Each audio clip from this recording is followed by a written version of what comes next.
Welcome to NC Wine Snobs as we savor the world one sip at a time. In this episode of NC Wine Snobs on Vacation, we visited Wild Elder Wine and Cider Company in Jim Thorpe, Pennsylvania.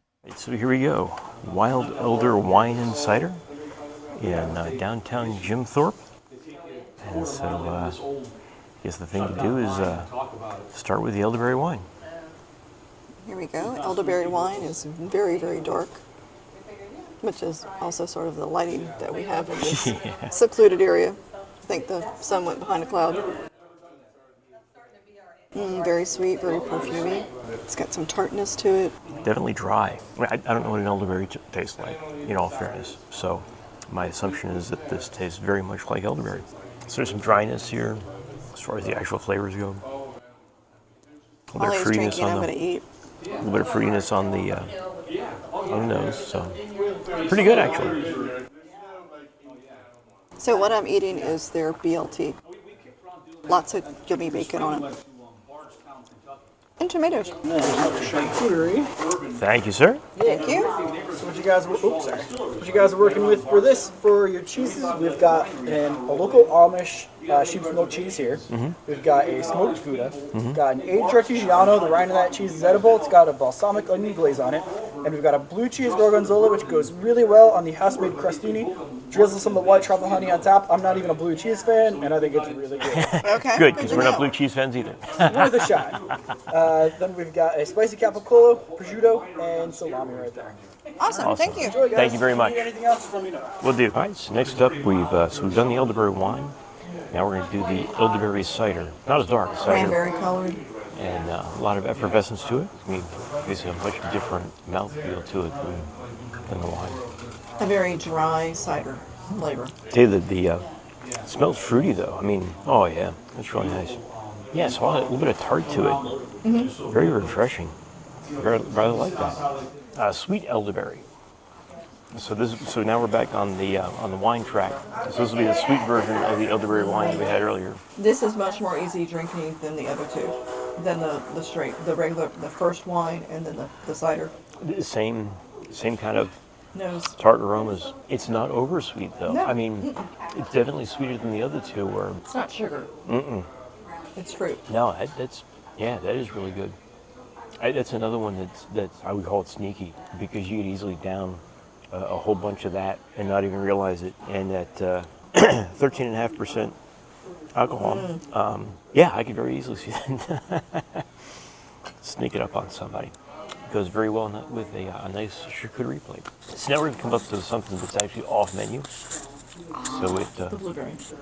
So it won't be on there. Actually, this will be sparkling blueberry. The fun fact is, when they make this, they don't use just the blueberry juice. They actually use the entire blueberry as part of the process. And we're actually lucky to get this because it was just delivered this morning and tapped this morning. Not a whole lot on the nose. In fact, no aromas really at all, but it's blueberry. And it's sparkling. It has that effervescence. Yep.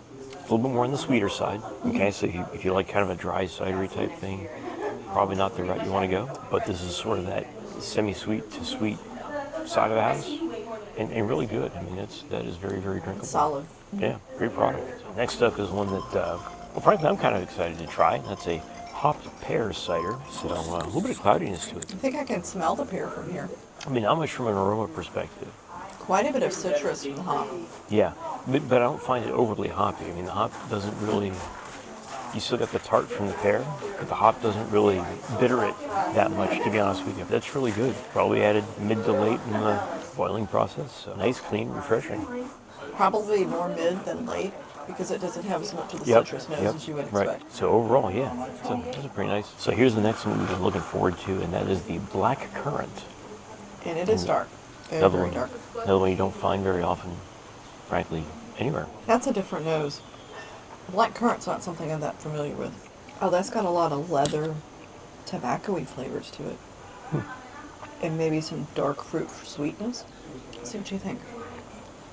Definitely the leather than tobacco. So the nose on this is a lot more complex than anything else that we've tried. A little smokiness, tobacco, dark red fruits. Like, this is more like what I would expect from like a red wine.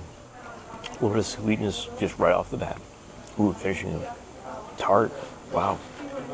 Yeah, definitely kind of in the semi-sweet realm. But yeah, that drink's like a more traditional grape wine than anything else we've had so far. That's really good. It just has an interesting tartness to it, though. Go really nicely with Thanksgiving dinner. Throw that in your homemade cranberry sauce. That would give it another layer of flavor. Quite good. Winemaker's blend. So it's a blend of the apple cider, which is dry, and the apple wine, which is sweet.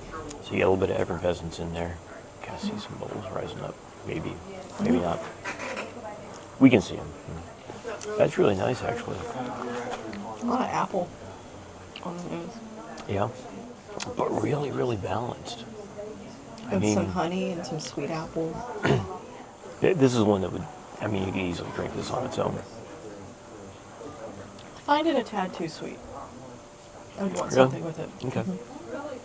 That's fair. But something sharp to kind of cut it. Like a really sharp cheddar or something like that.